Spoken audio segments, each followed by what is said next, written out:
प्रतिनिधि जनता ने चुनी है तो वो जिले में बनकर जनता की सेवा करें, न कि दिल्ली बम्बई जाके बाहर रहें। इनके 10 सालों में तिगुना हो गया। 1100 है कि नहीं है? सिलेंडर का दाम 250, 300, 400 था, इनके आने से तिगुना हो गया, 1200 हो गया। वो 70 साल में इतना किए, ये 10 सालों में तिगुना कर। निधि में उनके सिर्फ गोमती के अलावा कुछ लगा नहीं और उसका एस्टीमेट 9 लाख के ऊपर का है। पीछे आप देख भी पा रहे होंगे कि यहाँ पर तमाम जो उनके कार्यकर्ता हैं वो उनके साथ फोटो भी क्लिक कराने में जुड़े हुए हैं, इससे जुड़े हुए हैं। आइए इन्हीं से थोड़ा सा बात करने का प्रयास किया जाए कि आखिरकार जब राजेंद्र एस बिंद चुनाव मैदान में थे, अब जो है कि रमेश बिंद चुनाव मैदान में आ गए हैं, तो क्या अंतर पड़ने वाला है दोनों लोग? बहुत अंतर पड़ने वाला है। माननीय सांसद महोदय जी, कम से अपना परिचय बता दीजिए। मेरा नाम अरविंद यादव है, मैं बिनानी कॉलेज का पूर्व छात्र संघ उपाध्यक्ष हूँ, वर्तमान में समाजवादी पार्टी छात्र सभा का प्रदेश सचिव हूँ। और मैं आपको बता देना चाहता हूं कि यहाँ पे माननीय सांसद महोदय जी कम से कम लाखों वोटों से यहाँ चुनाव जीतने जा रहे हैं, क्योंकि यहाँ का चुनाव स्थानीय बनाम बाहरी हो चुका है। यहाँ के छात्र नौजवान यहाँ के मूल निवासी को सांसद चुनना चाहते हैं, ना कि बाहरी को। संविधान ऐसा अधिकार देता है कि आप पूरे भारत में कहीं पर भी चुनाव लड़ सकते हैं, तो ये तो फिर बात कोई हजम नहीं होती है बात। संविधान तो ये जरूर अधिकार देता है, लेकिन संविधान ये भी अधिकार देता है कि अगर उनको प्रतिनिधि जनता ने चुनी है तो वो जिले में बनकर जनता की सेवा करें, न कि दिल्ली बम्बई जाके बाहर रहें। उनका तो कहना है कि हम तमाम मेडिकल कॉलेज बनवा चुके हैं और भी तमाम रोडें आप देख रहे हैं और भी तमाम ऐसी उनकी योजनाएं हैं। आप उस मेडिकल कॉलेज में जा सकते हैं और उस मेडिकल कॉलेज का हाल भी देख सकते हैं। वहाँ डॉक्टर तुरंत refer to BHU, refer to Lucknow लिखते हैं। यहाँ पे कोई उस तरीके का स्पेशलिस्ट व्यवस्था नहीं है, जिसके लिए तमाम यहाँ के लोग, स्थानीय नागरिक लोग परेशान रहते हैं। और वो कहती हैं विकास, कौन सा विकास किए हैं? अगर भटौली पुल देख लिया जाए, चुनार का पुल देख लिया जाए, तो ये आदरणीय अखिलेश यादव जी द्वारा दिया गया पुल है। तो जैसे कि अभी राजेंद्र एस भी चुनाव मैदान में थे और लोगों में कहीं ना कहीं जो कार्यकर्ता थे उनसे प्रभावित हो रहे थे, लेकिन अचानक कैंडिडेट बदल देना ये नहीं कि कार्यकर्ताओं में रोष उत्पन्न हो जाएगा? ऐसा कुछ नहीं होने वाला है। यहाँ पे आदरणीय सब लोग अखिलेश यादव जी का चेहरा देख रहे हैं और यहाँ का हर एक कार्यकर्ता अखिलेश यादव जी का चेहरा देख रहा है। चलिए देखिए, इनका कहना है कि कैंडिडेट से बदलने से कोई मतलब नहीं, हमको जो है कि सीधे राष्ट्रीय नेतृत्व से मतलब है और अखिलेश यादव से मतलब है। इस बार क्या परिवर्तन होने वाला है मिर्जापुर में? परिवर्तन होगा। ऐसा क्या कमी नजर आ रही है जो वर्तमान सांसद है उनमें? बेरोजगारी जो है और जो है पेपर लीक हो जाना, शिक्षा के मामले में जीरो है यहाँ की सरकार। और इधर बीच आपके गांव से 10 साल में कोई नौकरी नहीं पाया? कोई नहीं।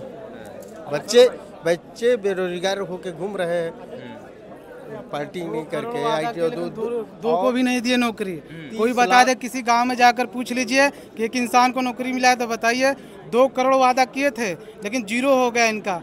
कहीं है कुछ, कहीं नहीं है। केवल ये थोपेंगे 70 साल में कांग्रेस क्या किया, सपा ने क्या किया, 70 साल दिखाएंगे। 70 साल में बिजली का बिल 300 से 400 हुआ था, इनके 10 सालों में तिगुना हो गया। 1100 है कि नहीं है? सिलेंडर का दाम 250, 300, 400 था, इनके आने से तिगुना हो गया, 1200 हो गया। वो 70 साल में इतना किए, ये 10 सालों में तिगुना कर दिए। तो अंतर है कि नहीं है? 10 साल बड़ा है कि 70 साल बड़ा है? 70 साल दिखाता है कि भारत देश बहुत पीछे चला गया है, ये खुद पीछे कर दिया 10 साल में। सबसे बड़ा कर्जदार भारत आज बना हुआ है। GDP पीछे, सबसे बड़ा रोजगार के लिए तो इंसान भटक रहे हैं। जो इंसान अपने बच्चों से उम्मीद लगाए रखा था कि हम 10 लाख लगाकर पढ़ाएं या 20 लाख लगाकर पढ़ाएं, खेत बेचकर पढ़ाएं, तो वो बेचारा क्या करे? उनको नौकरी मिला? कुछ नहीं मिला। केवल 200 करोड़ का वादा वो जो है जीरो हो गया।